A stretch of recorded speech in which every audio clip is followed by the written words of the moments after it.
Man, how funny is that? Bobby, Whitney, Janet, love triangle. It's like a gospel stage play put on by the human jukebox. Welcome to the No Huddle, everyone. I'm Tolly Carr. More crazy sports and culture in a moment, but first, let's start here. Sports is an escapism for many of us, but there is no doubt that college football could not escape the grasp of Hurricane Florence. Families evacuated, games canceled, and lots of people still trying to put the pieces back together with more flooding still possible in the Carolinas. We'll get back to the weather issues in a moment, but first, the game of the weekend, Jackson State FAMU. Our Wally Pitt caught all of this one on Saturday. Wally, the internet was on fire Saturday night. Tell us what went down with Jackson State and FAMU in Tallahassee.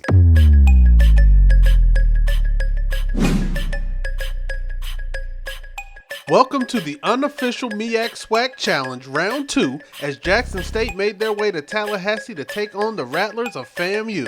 Now, I was surprised the bandheads weren't rioting at the gates of Bragg Memorial because we were all looking forward to the heavyweight fifth quarter fight of the Sonic Boom versus the Marching 100. But the Boom stayed in Texas and we ended up with a wild game on the new turf at Bragg. Late in the first quarter, Ryan Sunshine Stanley takes the read option fake outside. Looks like a touchdown, but he's called out at the 1, and Azande Ray punches it in, 7-0 Rattlers.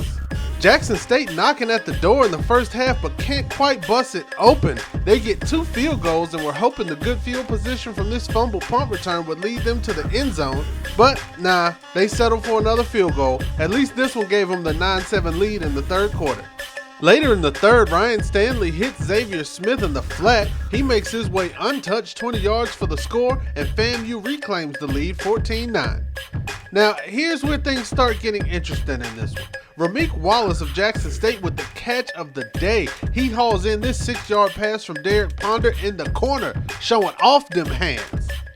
Rameek's touchdown makes it 15-14 Jackson State. They decide to go for 2, and Ponder floats this gift right into the arms of Tyler Woodley, who takes it to the cribbo. Instead of being up 3, the Tigers are now down 2.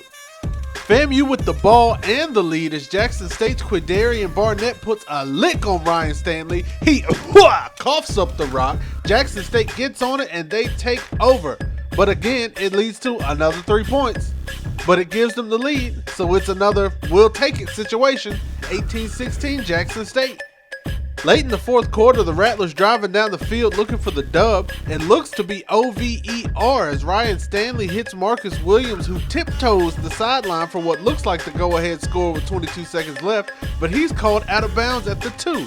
But hey, no big deal. Let's go ahead and kick this short field goal and get up out of here with the win, right?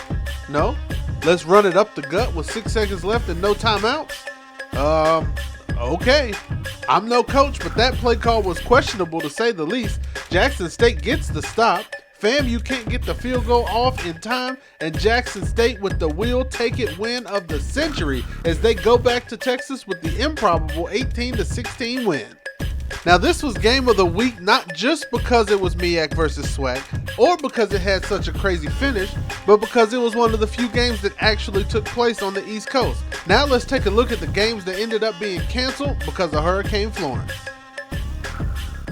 Thanks, Wally. We'll check back in with you in just a bit, but here's a recap of the games that were not played this weekend. Howard versus Savannah State. Lane versus Livingstone, Johnson C. Smith versus Virginia Union, St. Augustine's versus Virginia State, South Carolina State, North Carolina Central, Hampton versus Tennessee State, Elizabeth City State, Winston-Salem State, Shaw, Chowan, Fayetteville State, Benedict, Liberty versus Norfolk. One of the things that we've talked about at the HBCU Gameday offices this week has been the North Carolina Central versus FAMU game from 2 years ago.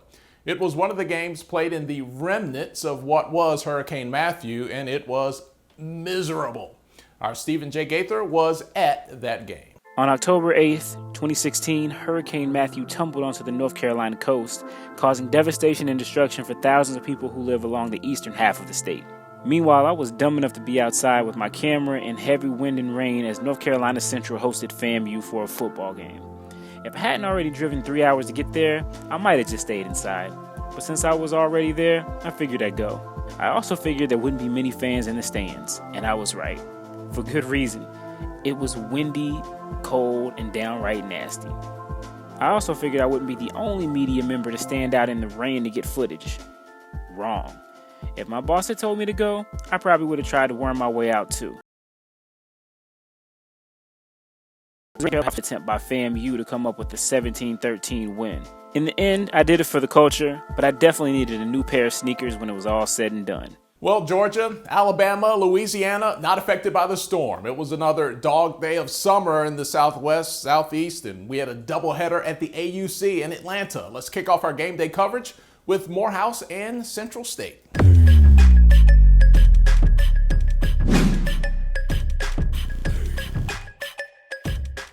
Hey, let me tell you about my people. We don't do rain. A little sprinkle brought out all of the umbrellas at Morehouse on Saturday. Pick this one up, second quarter, tied at 7 apiece. Central State is driving. Trent Mays rolls out. It's a pickoff. Dedrick Vanover with the INT in the end zone. Could you hold my turnover chain, please? It's a little too icy. Morehouse on the move. They have some fast guys who can get out on the perimeter. Frank Bailey Jr., he takes off. Santo Dunn on the run.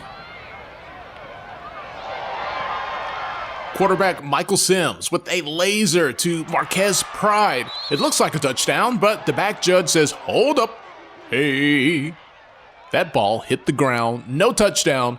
Morehouse settles for a field goal and a 10-7 lead. Central State driving again. Do it to me, baby, one more time. That's bad singing. That's a bad pass. It's another pickoff in the end zone, this time by Mandel Ray for Morehouse. Back on offense, Michael Sims winds up, finds Amir Smith, 40-yard completion along the sideline, and that drive is finished off with a Santo Dunn 2-yard touchdown run. Morehouse up 17-7 at the break. Tiger Nation will be dancing all the way to Chicago next week with a 3-0 record because in the second half it was bip, bam, boom. Tigers put up 24 in the final 2 quarters and they win it 41-14. Morehouse averaging 39 points per game with their 3-0 record. Second down, Packers. It was rolling at Clark Atlanta on Saturday night, hosting Tuskegee. Starting quarterback Jamarcus Ezell for the Golden Tigers, a no-go, a broken collarbone, and no timetable for his return. Ahmad Duramus started some games last year. Here's the skinny on him. He can spin the ball to Javarius Cheatham like nobody's business, but he also believes he can scramble like Mike Vick. Sometimes he can, and then sometimes he gets himself in trouble, like this sack that led to 3rd and 31. Good Lord, that's a lot of yards. But he's got some OGs on the sidelines to keep him straight, and see here, lesson learned, just throw it away. But when he's cooking, watch out. It's a rollie, not a stopwatch. The block is hot. Duramus to Cheatham, tied at 10, last play of the first half. We go into the break all square. Cheatham with 5 catches, 105 yards for the game. CAU said they're going to bust that head to the white meat. Cheatham said, I'm going to score some more touchdowns. This one early in the 4th makes it a 17-17 ball game. On the other side is Peyton Ramsey, showing his ability to catch it in double coverage, but called for offensive passing interference here. But he comes right back. Duramus puts it on the money, and Ramsey, skirt, he's gone. Put some respect on his check. Ramsey, a 55-yard score. Tuskegee goes up 24-17, and the defense holds the rest of the way, and they get the win in Atlanta. Cheatham says it was important to keep Duramus's confidence high. We just came out all week just having his back. We just focused on having his back, making the play for him, get his confidence up, and everything worked out. Javarius Cheatham had some great plays, had that great catch just before halftime, and then Coach Peyton Ramsey had some great plays too. He had some bonehead plays, but I think he made up for it with some of those great plays he had. You know what would look really good on you at the game next weekend? An iconic HBCU Game Day t-shirt. They are available right now, like right now. at our Teespring store. Just go to teespring.com, keyword HBCU Game Day. 10% of all sales go to benefit UNCF, and people in the stands will want to know, hey man, where'd you get that shirt from? So make it happen, Captain. Also, we have fresh merch available on Amazon. Again, keyword HBCU Game Day.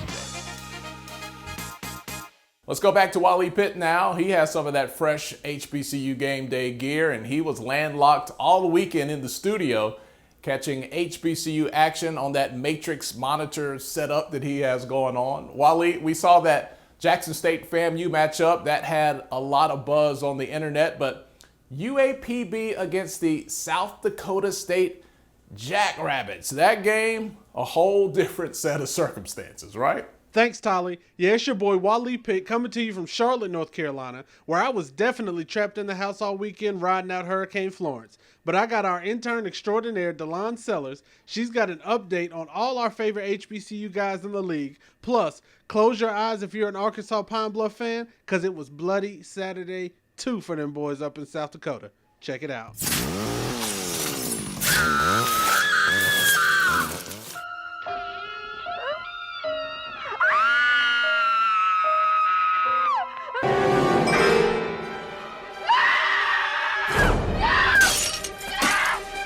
Bloody Saturday 2, the sequel in HBCU football this week, but this time it was only an Arkansas Jackrabbit massacre as the FCS number 3 ranked South Dakota State Jackrabbits disemboweled Arkansas Pine Bluff 90-6.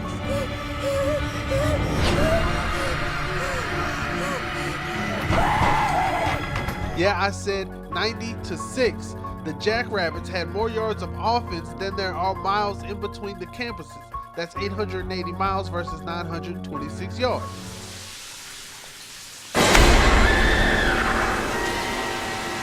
The Jackrabbits were apologetic after the game, but they had the knives out and kept on slashing during this one as the entire team got to take a stab at UAPB.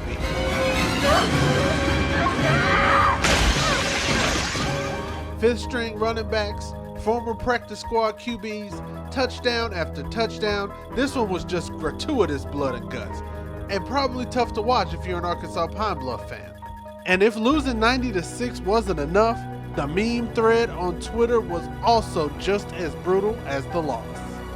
I'm not sure where you go from here if you're Pine Bluff, but for their sake, let's hope they don't make a Bloody Saturday trilogy.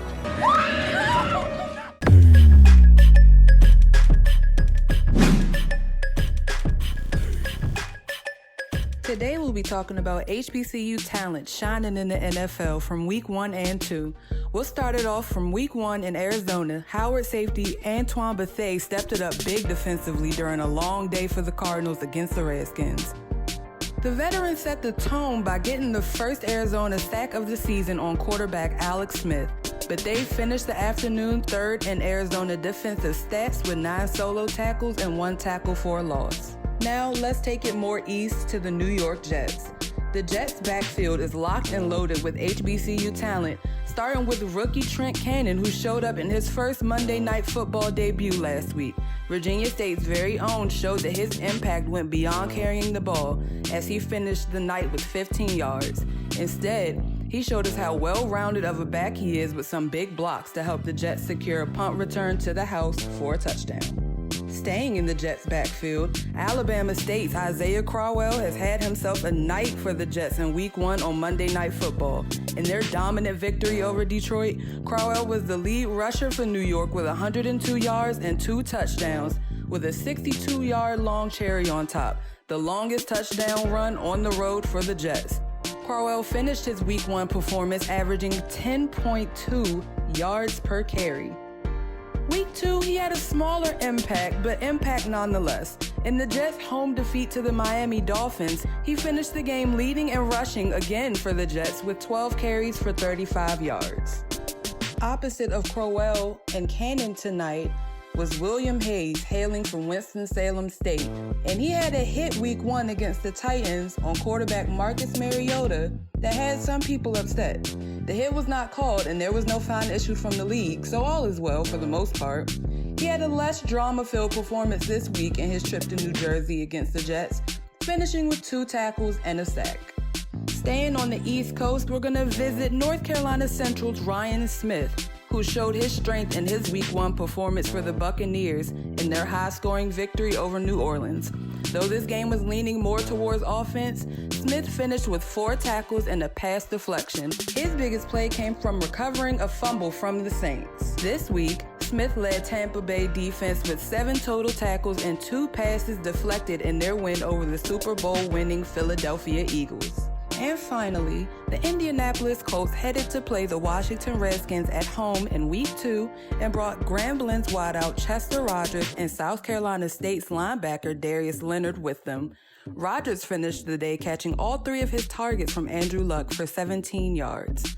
Darius Leonard, I am personally crowning HBCU Player of the Week in his amazing performance against the Redskins. Leonard applied pressure, finishing with 18 total tackles, 15 of them being solo, a sack, a forced fumble, and a pass deflected. Anybody want some fries with that? Let's go, Coach Nation. We just got the first W today, baby. We here. Played great. Offense played great. We played team ball, and we finally got the win, baby. Go, Coach, baby. Let's keep this train moving, baby. Chicago found passion and execution in North Carolina A&T's own Tariq Cohen. Bears fans love him, which explains why some were shocked to see he didn't lead in carries in their narrow loss against Green Bay in Week 1. Nonetheless, Cohen was solid, finishing the game with 5 carries and catching 3 of 4 targets for 41 yards. In Week 2 action, Cohen and the Bears will be hosting the Seattle Seahawks on Monday Night Football. With HBCU Gameday, I'm DeLon Sellers. Thanks, DeLon. Now, speaking of the human joystick himself, be sure to come back to HBCU Gameday's YouTube and Fire TV channels after Monday Night Football as we're premiering live the Beyond the Yard In-Depth with Tariq Cohen documentary, a series that we released in 4 parts back in 2016. Well, I've updated it. I've added all his rookie year highlights, his best moments from off the field, and everything you could possibly want to know about Mr. Tariq Cohen. And as a matter of fact, let's check out this trailer. Pitch it to Cohen and leaps into the end zone. We used to come together here and just ball out, light that scoreboard up. We just had so much fun while we played here. They was doing backflips like off of each other's backs and stuff, so we was like, man, we gotta get something. Foot race that Cohen will not lose. Welcome to the Tariq Cohen Show. He wasn't even on running back then. I think he was on defense. He does special stuff. I mean, only Tariq can do what Tariq do. Numbers don't lie. I feel like that's the only reason you could overlook me because of my size. So I just factored into the player I am, and I let that fuel my fire. Got put on HBCU campus. It was just an amazing feeling. I mean, you automatically initiate to a family. It doesn't matter how many offers you have, what size you are. You know, anything can be done from any place. You know, no matter if you're at a small school or a big school, you can get the job done from anywhere. Welcome back to the No Huddle. Some of you guys may be wondering if all of those game cancellations, especially in the CIAA, could potentially impact the conference standings. Well, we were kind of wondering the same thing. So we put in a call to Bree Funty. She's an assistant commissioner in the CIAA, and we got some answers. Joining us now is Bree Funty. Bree is the assistant commissioner for strategic communications in the CIAA. She's very good at her job, one of my favorite people in the sports administration side. Bree, thanks for joining us. The hurricane has just got everyone busy, and of course, safety is the first priority. But it did get me to thinking, and I'm sure some fans are probably thinking as well, like, will these cancellations have any impact on, end of the season when we get the championship time, people missing a game? But you said not really, right, as far as this weekend goes? Yeah, not at this point and not for the CIAA. Different conferences may have different structures, but we are playing on a 10-week season. The first 3 games of the season are typically non-conference. So you may see some of our teams playing each other. I believe Virginia Union and Johnson C. Smith were to play this weekend, but that wouldn't actually count towards their conference record. It's technically a non-conference game. And then after we get into the conference schedule is where things might get a little bit stickier. But at this point, cancellation shouldn't really affect our standings, and teams will be able to still meet the minimum requirements for the CIAA and NCAA. So Bree, the magic number here is 7, right? All teams have to have 7 games minimum to be eligible for CIAA championship, and maybe for some people, more importantly, the NCAA playoffs. You have to have those 7 Division II games, right? Yes, I believe our teams will play 2 cross-division games, and then we'll play 5 games within their division to complete CIAA requirements. And then NCAA requires 7 Division II contests for their minimum requirements. Yeah. We saw some teams last year that did really well playing Division I teams, but they played too many. it kept them out of the playoffs there. Just last question here for you. I know you got lots going on. How many balls does this put into motion for the conference and the schools when you have to make these kind of split decisions based on weather, safety, and all these things you can't control? Yeah, I think a lot of schools are looking at, obviously, the safety of their students and their student athletes, giving them adequate time to get home or get to somewhere that might be safer than being on campus.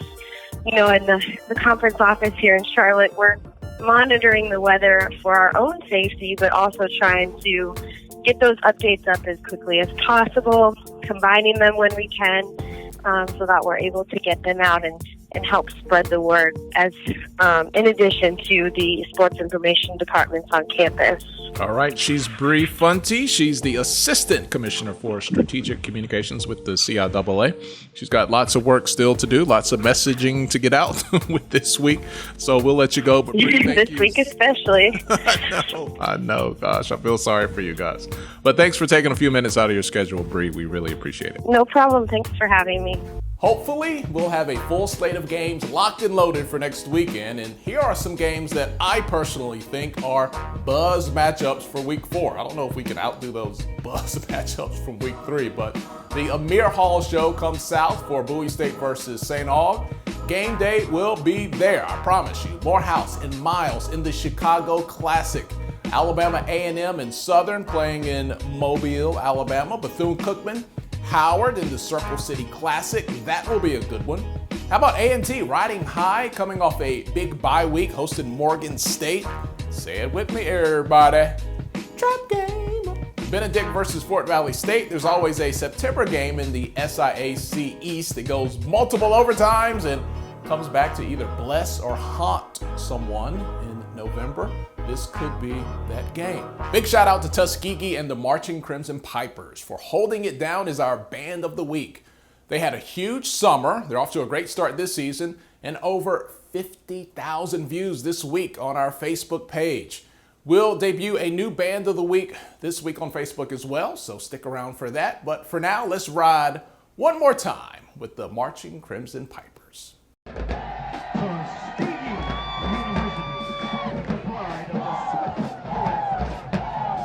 Our band of the week, those red-hot Crimson Pipers from Tuskegee University. These are student athletes. When the temperature is rising on the field, they still deliver the show. It's brutal to come out here in this intense heat. Like, you can practice for it, but, your body sometimes you just can't adjust to it. You try to make some preparations to make sure the kids are hydrated, make sure they eat well before the game, things like that. But it's in the early part of the season, it is a little brutal.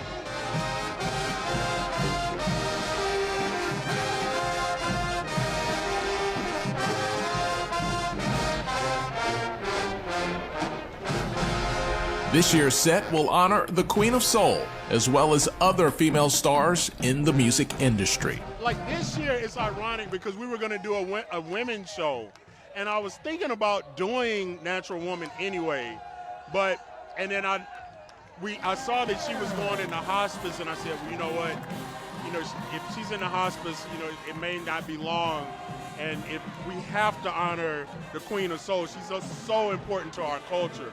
To me, it's a privilege because you know, they put out these songs, you know, and I don't know if they put them out, you know, thinking a band is going to play them or whatever, but they mean so much to our culture, and it means so much to our people. So it's an honor for us to actually be able to play it back, you know, for the people.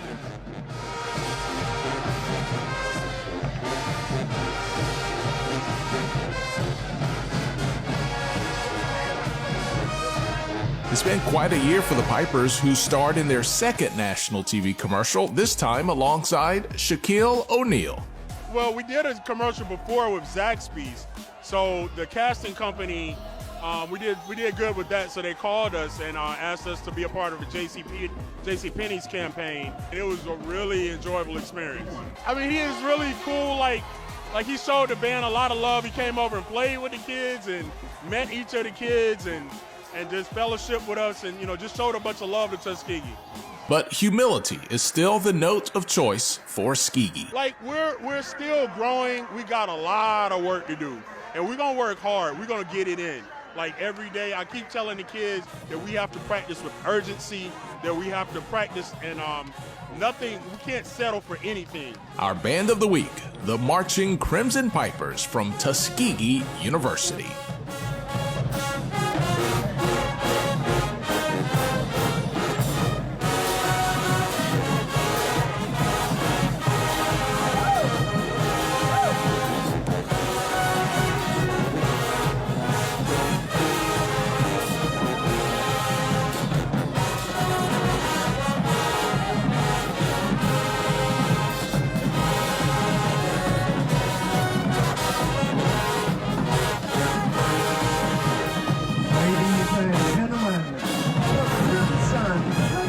Well, that's it for the No Huddle. Thanks to the entire crew who makes it happen from week to week. There's Wally, there's Steven, there's Dominique, there's the other Steve, there's Delon, Lena, Nick, me, you, your mama, and your cousin too. It's time for me to ride this elevator on out, partner. So we leave you with a very special message this week from our partners at Protect Your Skull. Playing through a head injury ain't being a hero, dude. To get knocked in the head while you're still recovering from a concussion, well, let's just say it's a really sad scene. So play hard, do your thing, but keep your head safe too. Safer and smarter play keeps you healthy on and off the field. Your quality of life matters most. Your brain is precious. You only got one, and you want to stay you and do you as long as you can. Love the game, love your brain, protect your skull.